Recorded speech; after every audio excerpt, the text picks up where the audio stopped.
महंगाई के खिलाफ तहरीक लब्बैक पाकिस्तान की हड़ताल, बाज़ शहरों में कारोबारी जुज़वी बंद। तफसीलात के मुताबिक मुल्क में बढ़ती हुई महंगाई के खिलाफ तहरीक लब्बैक की जानिब से आज मुल्क गिर हड़ताल का ऐलान किया गया। हड़ताल के पेश नज़र कराची में खारादर, बंस रोड, ओल्ड सिटी एरिया में कहीं कहीं होटल बंद है। तमाम सड़कों पर ट्रांसपोर्ट रवा दवा है, लेकिन मामूल से कुछ कम है।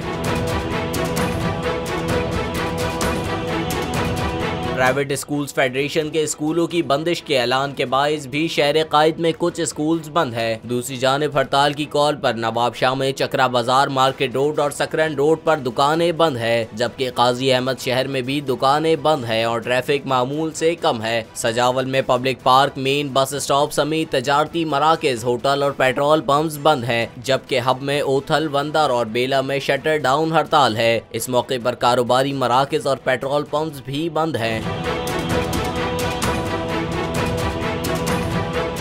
इम्पोर्टेड हुकूमत और उनकी हवारियों की अदलिया के खिलाफ हर्जा सराई, मरियम नवाज की अदलिया और फाजिल जज साहिबान पर शदीद तनकीद। इस घिनौनी साजिश को बेनकाब करने पर बोल को एक दफा फिर नशरियात की बंदिश का सामना करना पड़ रहा है। बोल अदलिया की इज्जत के लिए खड़ा है और खड़ा रहेगा।